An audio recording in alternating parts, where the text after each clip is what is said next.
Assalamualaikum warahmatullahi wabarakatuh. Bismillah, alhamdulillah, assalatu wassalamu ala rasulillah wa ala alihi wa ashabihi wa man wala, amma ba'dah. Bismillahirrahmanirrahim.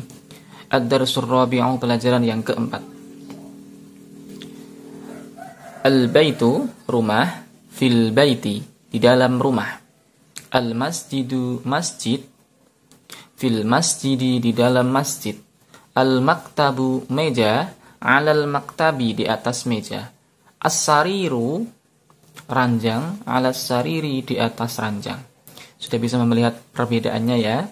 Ketika kata itu tidak ada awalannya, maksudnya tidak diawali dengan kata fi dan ala, maka berharokat dhammah. Contohnya al-baitu, di sini tidak ada awalannya. Kemudian ketika dimasuki dengan huruf fi, ya kan? Dimasuki dengan huruf fi, diawali dengan huruf fi, maka menjadi berharokat kasroh fil baiti. Di sini fil baiti menjadi berharokat kasroh. Begitu juga dengan kata al-maktab, al-maktabu. Ketika tidak diawali dengan ala, maka berharokat dhammah. Tapi ketika diawali dengan ala, maka berganti berharokat kasroh. Lah, kata fi dan ala ini dinamakan huruf jar. Apa itu huruf jar, Ustadz? Huruf jar adalah huruf-huruf khusus yang membuat isim, ya, isim setelah setelah huruf itu tadi berharokat kasroh. Ya, ini berharokat kasroh. Huruf jar adalah huruf-huruf khusus yang menyebabkan huruf isim yang terletak setelahnya berharokat kasroh. Nanti ada huruf-huruf lain juga. Kita lanjutkan dulu.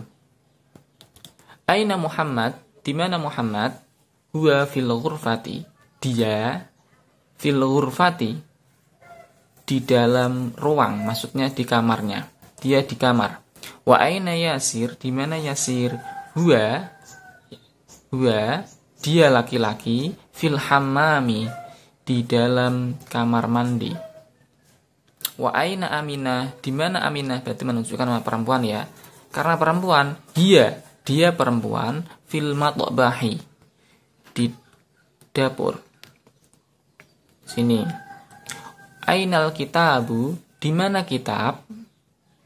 Di mana kitab atau di mana buku? Huwa, ya, huwa, dia, alal maktabi, di atas meja. Kenapa kalau kita pakai huwa, Ustadz? Ini saya singgung sedikit ya. Kenapa kalau kita pakai huwa, Ustadz? Karena kitab ini menunjukkan laki-laki. Kenapa, Ustadz? Karena tidak ada tak marbutohnya. Tidak ada tak seperti ini. Tidak ada tak seperti ini. Kalau ada tak seperti ini berarti menunjukkan perempuan. Karena perempuan, maka dhamir yang dipakai adalah ya. Kata ganti yang dipakai adalah ya. Kalau laki-laki, huwa. Lanjut. Wa aina sa'ah, di mana jam? Lihat ada tak marbutohnya.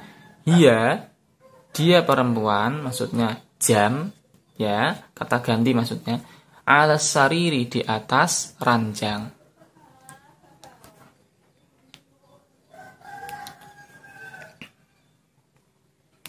Jadi pada kesempatan kali ini kita akan membahas tentang penggunaan huruf jar, yaitu huruf huruf khusus yang membuat isim yang terletak setelahnya itu berharokat kasroh atau dinamakan majrur, berharokat kasroh. Kita membahas hari ini adalah membahas dua huruf saja dulu, yaitu huruf fi yang artinya di dalam, fi artinya di dalam, kemudian ala artinya di atas. Ketika ada isim, ya kan, terletak setelah huruf jar, baik fi maupun ala, maka harus dibaca kasroh. Harus dibaca kasroh. Jadi yang kemarin kita sudah membahas ketika ada isim kok dimasuki dengan al, ya ada alnya, maka tidak boleh ada tanwin. Ketika sudah ada al, tidak boleh ada tanwin. Ketika sudah ada tanwin, nggak boleh ada al. Seperti itu. Nah, kita hari ini sudah membahas ketika isim itu sendiri dimasuki dengan huruf jar fi dan ala. Maka ketika ada huruf jar masuk mendahului isim, maka isimnya menjadi berharokat kasrah. Fil masjidi, ala sariri, alal maktabi, fil baiti. Lanjut. Kita kasih contoh biar lebih paham. Ajib anil as'ilatil atiyah. Jawablah pertanyaan-pertanyaan berikut.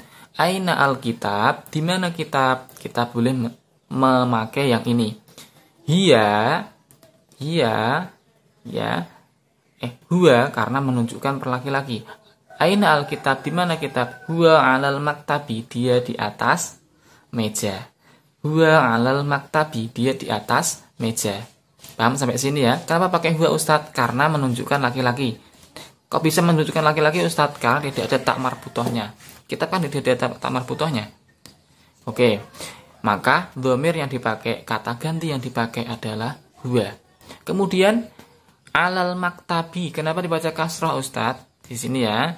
Kita pakai yang ini, ditaruh di sini. Kenapa kok ada kasrah Ustadz? Karena di sini ada ala.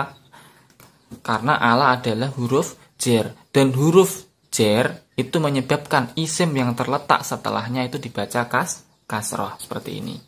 Sampai sini bisa dipahami ya. Kemudian aina Muhammad? Di mana Muhammad? Kita buka yang ini. Huwa fil ghurfati. Kemudian penjelasannya, Muhammad menunjukkan nama laki-laki. Maka kata ganti yang dipakai adalah huwa. Ini belum sampai sini hasilnya, coba enggak apa-apa. Kemudian fil ghurfati. Kenapa dibaca kasrah Ustadz? Kok enggak ke al ghurfatu? Karena diawali dengan fi. Semua isim yang didahului dengan fi, maka isim itu harus dibaca kasrah. Lanjut ya. Karena apa? Fi termasuk huruf jar. Maka isim setelah fi harus dibaca kasrah. Sampai sini bisa dipahami? Oke, lanjut. Aina sa'ah? Kita lihat aina sa'ah. Yang ini ya. Sa'ah di sini ada tak marbutohnya, maka kata ganti yang dipakai adalah hiya. Pokoknya konsepnya adalah, kuncinya adalah kalau ada tak marbutohnya berarti menunjukkan mu'annas atau kata ganti perempuan.